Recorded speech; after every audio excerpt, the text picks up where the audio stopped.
అనగనగా ఛానల్‌కి అందరికీ స్వాగతం. పిల్లలు, ఇప్పుడు మనం తెనాలి రామకృష్ణుని కథల నుంచి 'పిల్లలు పిడుగులు' అనే ఒక కథను వినేద్దాం. ఒకసారి రాయలవారి ఆస్థానానికి తెనాలి రామకృష్ణుడు చాలా ఆలస్యంగా వస్తాడనమాట. అప్పుడు రాయలవారు అడుగుతారు తెనాలి రామకృష్ణుడిని, "తెనాలి రామకృష్ణ, ఈరోజు చాలా ఆలస్యమైంది. మీరు సభకి వచ్చేటప్పటికి కారణం చెప్పండి" అని. అప్పుడు తెనాలి రామకృష్ణుడు చెప్తాడు, "మహారాజా, ఈరోజు మా అబ్బాయి అల్లరి మాన్పించి, వాడి ఏడుపు ఆపించి, వాడికి నచ్చచెప్పొచ్చేటప్పటికి నాకు ఇంత ఆలస్యమైందని" చెప్పి చెప్తాడనమాట. అప్పుడు రాయలవారంటారు, "నేను నమ్మను రామకృష్ణ. పిల్లల అల్లరి మాన్పించడానికి వాళ్ళు ఏదైనా వస్తువు అడిగితే ఇచ్చేస్తే వాళ్ళు ఏడుపు ఆపేస్తారు గదా! నువ్వు అది గూడా ఒక కారణంలాగా చెప్తున్నావు పిల్లల అల్లరిని" అని చెప్పి అంటారనమాట. అప్పుడు తెనాలి రామకృష్ణుడు చెప్తాడు, "మహారాజా, ఒక్కోసారి పిల్లల అల్లరి మాన్పించడం చాలా కష్టమైపోతుంది. వాళ్ళకి నచ్చచెప్పడము, వాళ్ళడిగే ప్రశ్నలకి సమాధానం చెప్పడము చాలా కష్టమైపోతుంది మహారాజా" అని చెప్పి చెప్తాడనమాట. అప్పుడు రాయలవారంటారు, "తెనాలి రామకృష్ణ, మరి ఈ విషయాన్ని నువ్వు నిరూపించగలవా?" అని చెప్పి అంటాడనమాట. అనగానే తెనాలి రామకృష్ణుడు ఏమంటాడంటే, "సరే మహారాజా, నేనేమో కొడుకుని, మీరేమో తండ్రి. ఇప్పుడు మీరు నేను మీతో పాటు బజారుకొస్తాను.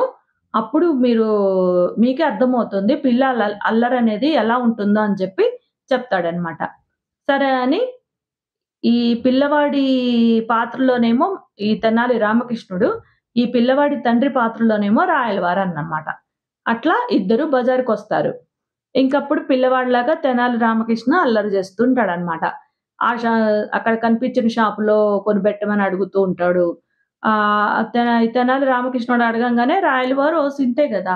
ఈ పిల్లవాడు ఏదైనా అడిగితే కొనిపెడితే సరిపోతుంది అనుకోని అక్కడ కొనిపెడతాడనమాట. అలా మిఠాయి షాప్ దగ్గరకి ఆగంగానే మిఠాయిలు కొనిపెట్టమని చెప్పి అడుగుతాడు తెనాలి రామకృష్ణ. ఇంతే గదా! పిల్లలేమడుగుతారు? బొమ్మలు, మిఠాయిలు ఇలాంటివే గదా! అవి వాళ్ళకి కొనిపిస్తే వాళ్ళు అల్లరి మానేస్తారు. ఏడుపు గూడా ఆపేస్తారని జెప్పి అనుకుంటాడనమాట. అలా తెనాలి రామకృష్ణ అడిగినవన్నీ కొనిపెడుతూ వెళ్తూ ఉంటారు. అలా ఎళ్తూ ఉంటే అక్కడ ఒక ఏనుగు మీద ఒక మావటివాడు కూర్చొని ఎళ్తూ ఉంటారనమాట.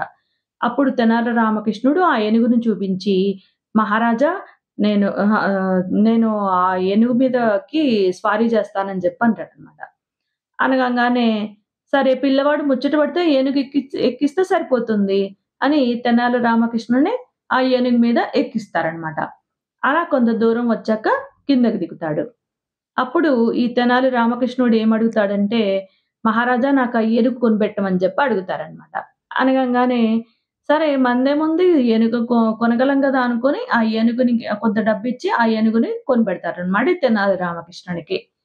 అప్పుడు ఈ తెనాలి రామకృష్ణుడు ఏమంటాడంటే, "మహారాజా, నాకు ఈ ఏనుగుని గనక సంచిలో పెడితే గనక నీ సంచి తీసుకొని ఇంటికెళ్తానని" జెప్పి అంటాడనమాట.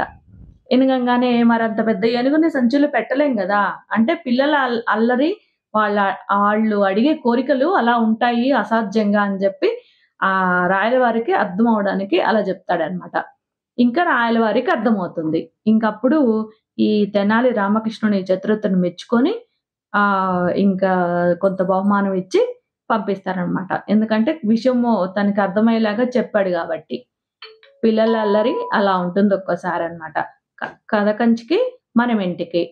నచ్చితే లైక్ చేయండి, షేర్ జేయండి, సబ్స్క్రైబ్ చేయండి.